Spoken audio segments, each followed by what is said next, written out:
Sorry for my state. Just woke up. Kind of wanted to get this video out before I went to work today, because there's a lot going on right now. Number one, thankfully this will be the last time you see the hair like this, because it's getting gone. I mean, I'm not getting rid of it all, because I look horrible bald. See? I look horrible bald. I look like a Bond villain.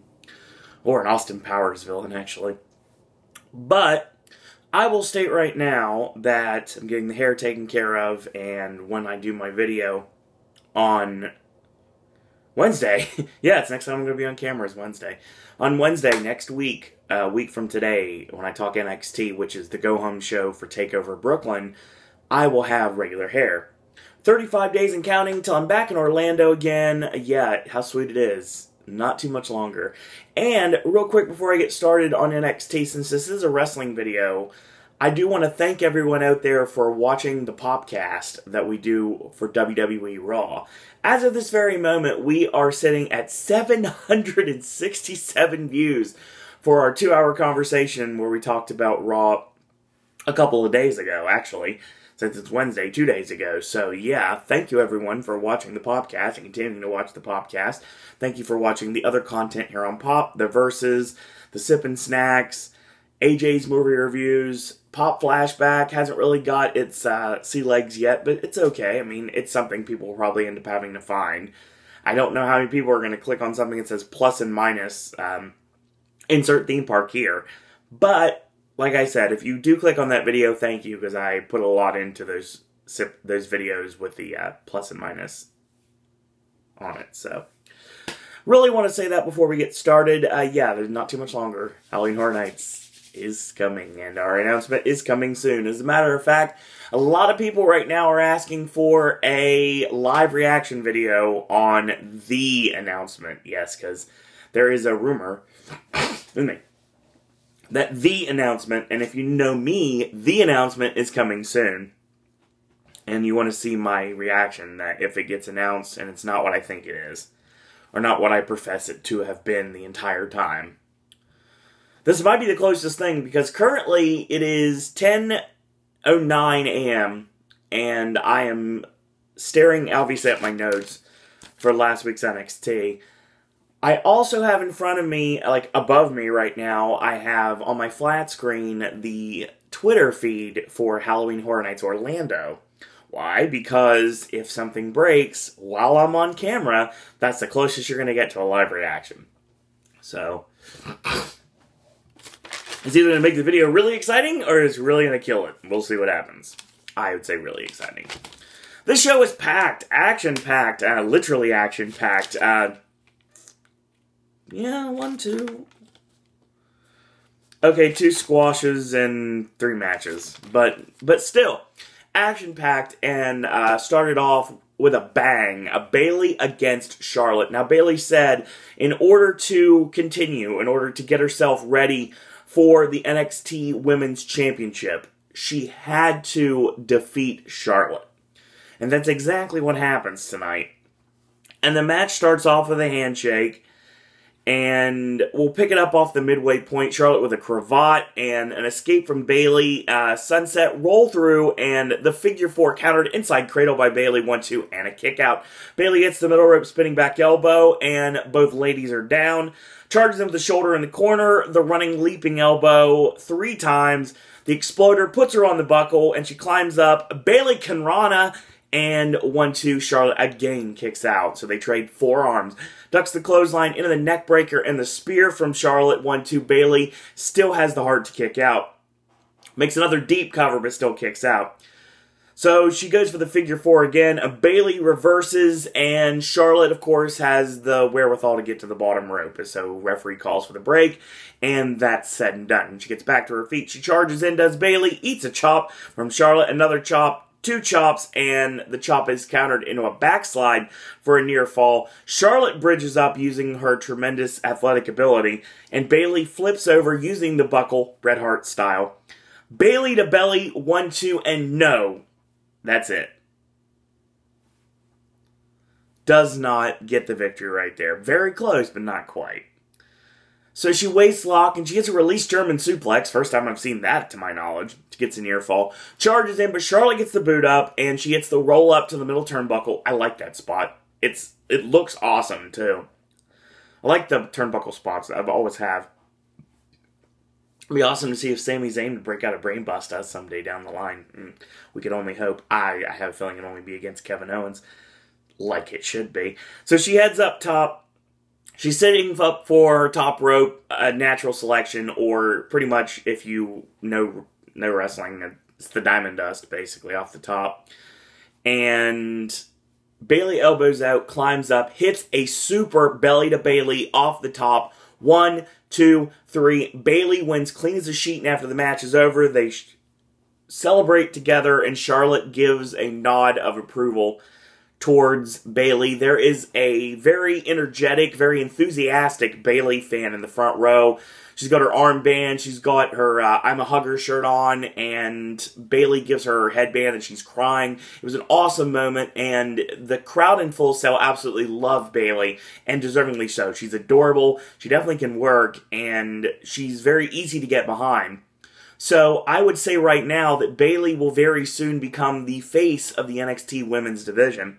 Unless she is shut down by, obviously, the sultry temptress Emma and her minion Dana Brooke. But, obviously, Dana Brooke's going to be the one they focus on, even though, we don't want to talk about that.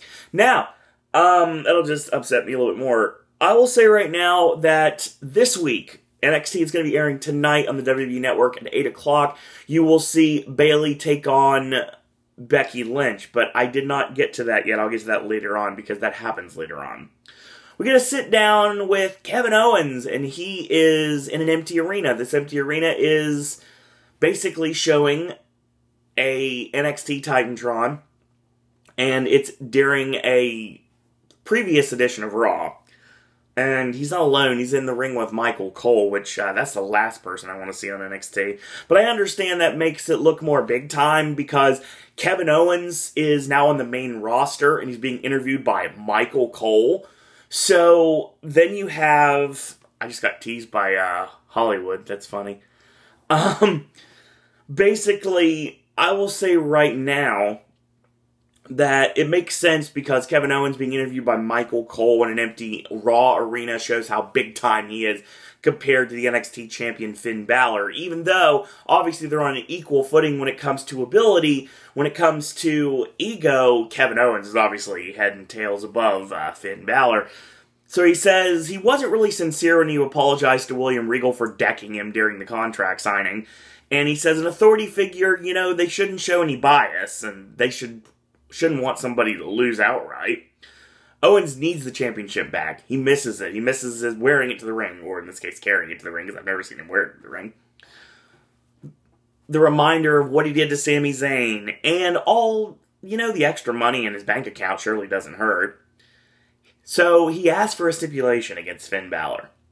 And my jaw drops, because I'm thinking, yeah, I want to see this.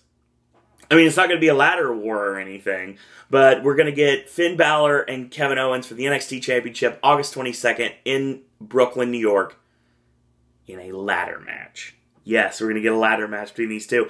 And obviously, this is setting up the tale and the precedent for the fact that we will see Kevin Owens and Sami Zayn in a ladder match in a WWE ring in 2016. Mark Owens' words. Straight up. And that's how it should be. So Michael Cole asked the pertinent question. Can Kevin Owens beat the Demon? Not Larry the Demon. I mean, I don't know where that guy is. Probably drinking beer somewhere in an alleyway. But one person may get that reference as watching this, and probably not. So he just walks off. Owens is like, this conversation is over, and he walks away. Like a good heel should. Kind of like what Brock Lesnar did before. I mean, he kind of walked away. So, yeah, I mean, like I said, very slowly. Like, it's the little things building the seeds. So we get another Bull Fit promo from Bull Dempsey. I really love these 80s style Playboy Buddy Rose blowaway diet style promos. I really enjoy them. I enjoy, like, the Body Donna's music in the background. It feels really 80s. You get, like, 80s graphics like it's from Saved by the Bell. Or Double Dare, depending on how you're looking at it. Same thing when it comes to actual, like, design of things. And the bullshit promo basically was him lifting weights and him getting better. And basically there were people that were putting Instagram pictures up of him like lifting weights. And of course it ends with him not being able to lift the barbell above his the weight above his shoulders. And he kind of stuck him on his chest and said, "To be continued." And I was like, it's an awesome 80s promo right there. So... not much to mention here. Baron Corbin back to his squashing ways. Pretty much cuts through as Steve Cutler with like the quickness as always. In today's 30 seconds, that's usually how it works. Building towards that match against Samoa Joe that I've been talking about for a while, but it hasn't really been announced yet. I would say that it'll probably announce it tonight or next week on NXT, because obviously next week is the go-home show, so you kind of have to. But it could be announced tonight, just kind of depends. There was a rumor that Joe and Rhino were going to go at it in Brooklyn, in front of, obviously, the TNA and Ring of Honor fans that have already seen it before. But they decided to go with that with the main event tonight, so they're going to go with Joe and Corbin, which I think was the right direction to go, because if you're going to build a monster, you got to put him against a monster. Like the late, great Gorilla Monsoon said, the irresistible force meeting the immovable object. That makes perfect sense, and that's exactly what should happen. So, Bayley shows up in William Regal's office, and Regal congratulates her on the victory, and Bayley's like, you know what, I'm ready. Give me a shot. Give me a shot at Sasha Banks. And Regal thinks about it for a second. He's like, you know what, you're not the only one that deserves a shot at Sasha Banks. Obviously not the only one that owns a victory enough to get her in the championship match. That would also be Becky Lynch. So, this week on NXT tonight, you will see Bayley take on Becky Lynch for the #1 contendership, and the winner will move on to face the boss, Sasha Banks, for the NXT Women's Championship, August 22nd at TakeOver Brooklyn. Should be a really great match. So, speaking of Bayley, her real-life boyfriend, Aaron Solo, shows up, and he's got very colorful, like, black, red, blue, like, multicolored ring attire. He ends up getting squashed by Tyler Breeze. This is done for a specific reason. This is obviously after the match is over, when the beauty shots hit. William Regal comes out and he's like, you know what, Tyler? I searched the world to find you competition. Be careful what you wish for, sunshine. And he announces the official opponent at TakeOver for Tyler Breeze. Legend Jushin Thunder Liger. And to WWE's credit, they put together a tremendous video package highlighting all the great moments in Liger's career, both in Japan and here in the States. And it really got people hyped. Now, granted, for those of you that have seen Liger recently, it's kind of more like Mil Mascaris now. Basically, it's like, yeah, it's really cool to see him, and it's going to be awesome. He's going to get a couple great spots off, but he's definitely doesn't have as much zing on his fastball, if you know what I mean. But it's still going to be great to see Jushin Liger in a WWE ring, something I never thought I would see. So, yeah, I'm really excited for it. 13,000 people sold out to the Barclays Center, and it's going to be awesome to see Jushin Liger and Tyler Breeze.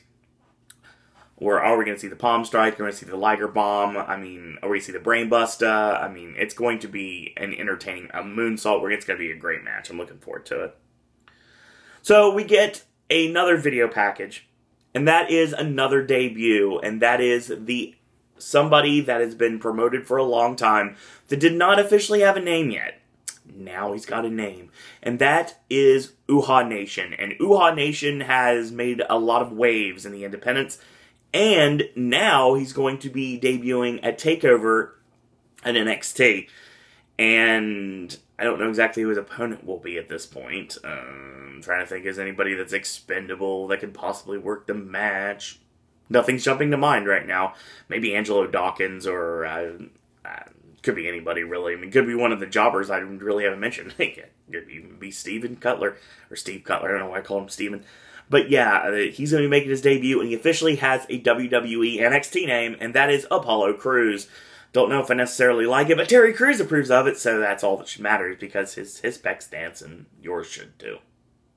Yeah, I don't get it either. But give me a break, it's like 10:30 in the morning. Now, we get to the sit-down on the opposite side of the coin, and that is an empty NXT arena, and Finn Balor is now with Byron Saxton. It's important to be the champion, Finn says. He said he was friendly with Owens at the beginning. Obviously, we're talking about the Click 5 with Sami Zayn, Hideo Itami, and the infamous picture of Triple H. But he's shown no respect, and he's shown absolutely no class since winning the championship. Or since, period, then. I mean, he's going to prove that Tokyo, Japan wasn't a fluke, and that everyone will find out in Brooklyn if the Demon is going to be there. So I like that. I'd really like to sit down with Finn Balor. I mean, it's intense. Owens was a little bit more, like, matter-of-factly. Balor is more intense. Like, he's a man of few words, but they do hit hard. So I'm really looking forward to Balor Owens in a ladder match in Brooklyn. They always turn it on. The match at Beast from the East, oh my God, absolutely amazing. Beast in the East. God, Beast from the East, maybe a big low. Long morning. Like I said, it's almost 10:30. And I got almost no sleep last night. But yeah, Beast in the East, that was awesome. And if you want to hear us talk about it, cheap plug, you can check out the WWE Popcast from Beast in the East. Just check for the date, and it's there. Semi-main event time, tag team action. The former Mechanics, Scott Dawson and Dash Wilder, taking on the Hype Bros, Zack Ryder, and my least favorite superstar on the NXT roster, Mojo Rawley. So, it's funny because I wrote D&D on the notes here, which I find it hilarious because it gives me a mental image immediately of Dawson and Wilder playing Dungeons & Dragons, and it's not pretty, folks. It just isn't. I think they're more LARPers. Anyway, if anything. So, D&D cut the ring off on Ryder, and Dawson hits a nice backdrop, which sends Dash's leg drop on a Ryder. I thought that was awesome. Great double team there. Dawson hits a Tully Blanchard-esque slingshot suplex for a near fall. Ryder ends up kicking Dawson in the face on a double duck, and then he ducks Dash's clothesline. Hot Tag Mojo comes in, and he hits the 2 running splashes, a fireman's carry facebuster, tags Ryder back in. They hit the Hype Rider, or Riding Hype, depending on who's calling your match, and they get the 3 count, which basically is the assisted Rough Rider off the top. After the match is over, basically they get attacked by the Mechanics, and they hit the Shatter Machine on Zack Ryder after they get rid of Mojo. So, I really like the Shatter Machine. That spot is amazing. The pop-up lung blower, I think it's great. I really enjoyed that move. So, I'm really curious to see where we go with this. Are the Hype Bros going to be involved in the tag team title picture? I don't think so anytime soon. But, you never know. They may need filler for TakeOver. We'll see what happens.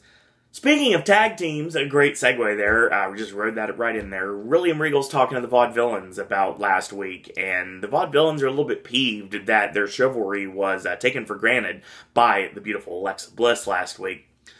Regal says, you know what, you need to think of a way to contain her, and basically the Vaudevillains are setting up to bring in another valet. Don't know exactly who the valet would be at this point. I can't really think of anybody on the roster that really fits off the top of my head right now. I mean, they did do 6-person tag matches over the weekend against Banff with Bayley, but I know it's not going to be Bayley, obviously. I know what I would pick, but it doesn't fit the Vaudevillains. But then again, if you really want to go with it, Blue Pants, going with Liva Bates' cosplay gimmick, she really could like dress old-timey and everything, and she would fit really well with the Vaudevillains. Like, I mean, she could cosplay as Sweet Polly Purebred, and it'd make perfect sense to be with the Vaudevillains. Brainwash Sweet Polly Purebred, and there's no underdog to save her now. Because the Vaudevillains are actually the heroes. Mwahaha. So yeah, Jack Bandit. Now, this is where you get to weird comedy, folks. It really is.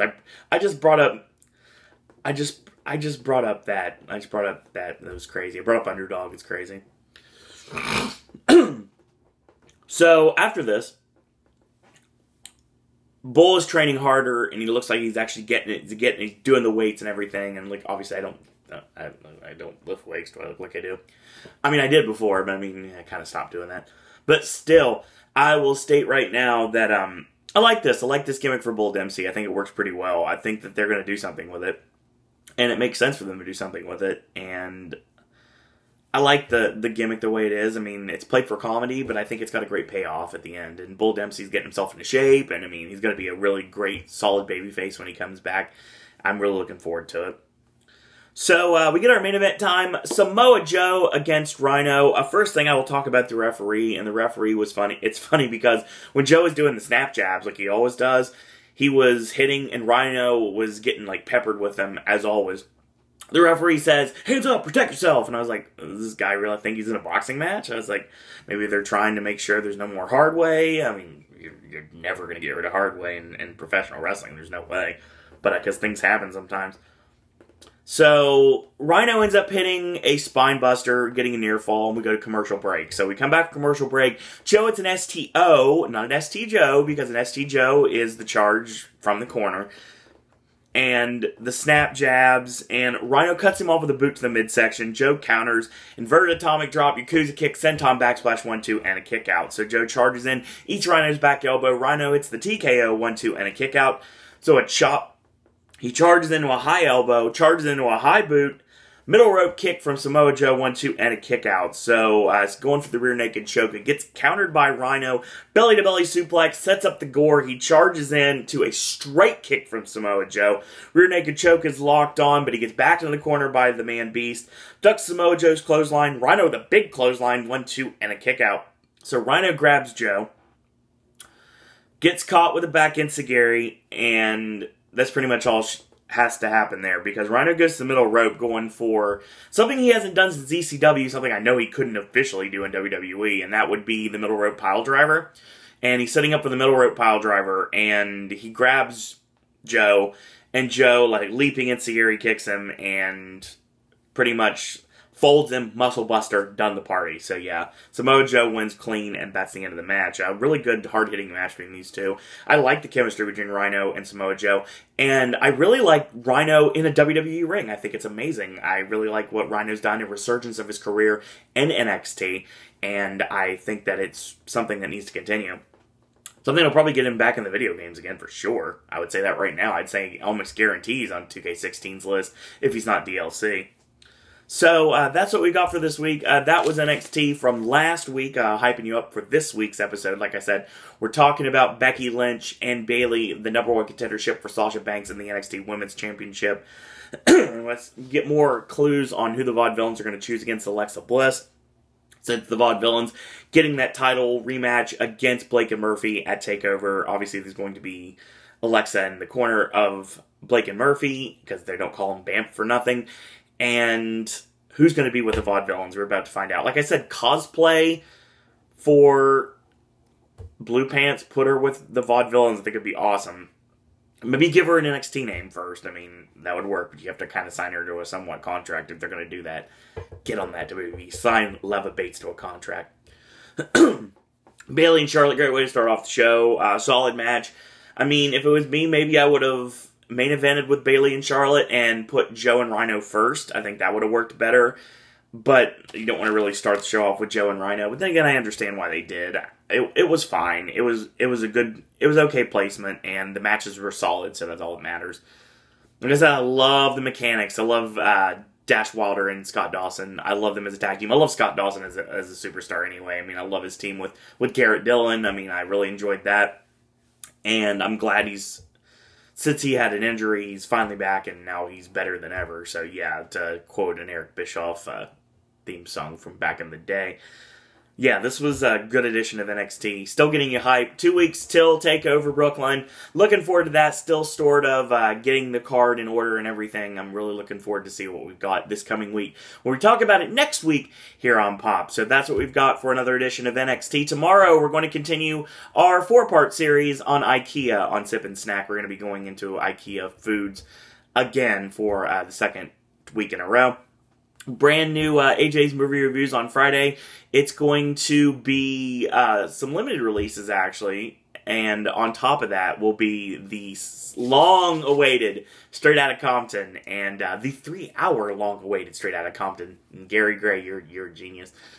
And I will say right now that hopefully The Man from U.N.C.L.'s good too. So we got those two coming up. Saturday we got Pop Flashback, and we're moving on to our next theme park. And I will tell you on camera what our next theme park is. Yes, we are moving over to... Come on. Yeah, we're going over to SeaWorld. Yeah, let's go controversial, because every time I put SeaWorld content up here, it gets, like, thumbs down and unliked and everything like that. So, yeah. SeaWorld Plus and Minus coming up on Saturday. So, Sunday, brand new Versus. We're going to go adventurous on the Robin Williams theme for Versus. And, of course, that'll lead you to Gaming with Ash on Monday. And Monday night, 11:30 p.m., back to its normal scheduled time, will be yet another edition of the WWE Raw Popcast that you guys seem to love. So, Aaron, Ashley, myself, and we were joined by the Black Arrow, and that was entertaining. Some really good comedy on that show. I really enjoyed that, and a solid Raw, too. That, of course, will be available on archive on Tuesday, and, of course, that will take you into this week, a week later, which is NXT Talking the Go Home edition of TakeOver Brooklyn, and, of course, that will be a brand new IKEA Sip and Snack on Thursday. Friday will be, yes, finally, Sinister. Yeah, Sinister is going to be the movie we're going to be watching, and that's going to be coming up. And then we have the 3-day Pop long weekend, Saturday night. Of course, you have another Pop flashback. We will be focusing on Disney's Hollywood Studios, and this was 2013 before all the craziness started. 2013, so we're going back to that. Pop flashback, Hollywood Studios, brand new Versus, and that's going to be very laughable, if you will. So, laughable Versus coming up. Basically, Cryptic Comments, I started the joke. So that's coming up. And, of course, Saturday night will be NXT TakeOver Brooklyn, the live podcast right after the close of the show with special guests. And, of course, Sunday is SummerSlam, and that's going to have another live podcast. Monday is Raw with another live podcast. So a 3-day Pop weekend coming up. And then the week after that, we are getting official everything announced for Halloween Horror Nights 25. And then we go into September. You know what that means? 15 days. So, that being said, everyone, if you have an iOS device and you have anything with an i on it, iPad, iPhone, iPod, you can download the new Pop app. We have a new mobile app thanks to Download, and Download helped us with this app, and we totally appreciate it. Go download the app. It's under Sir Owen Disney. It's a picture, the same picture I use on Facebook. It's a picture of me with Bill and Ted from Halloween Horror Nights last year. That will change because Aaron is creating our brand new logo, and once my good friend Aaron gets that done, we will use that as our logo for our app.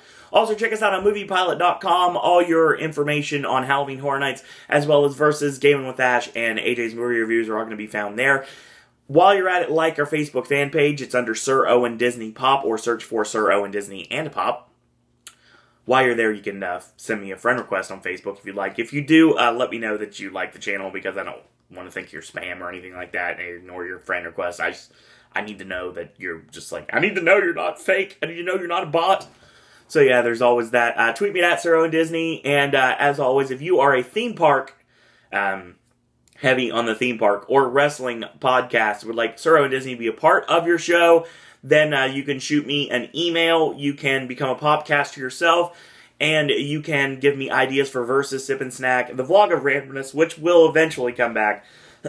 All this and more, you can contact me, SirOwenDisney@gmail.com. Halloween Horror Nights news, we look to have a popcast potentially tomorrow. More information will be put up at a later time.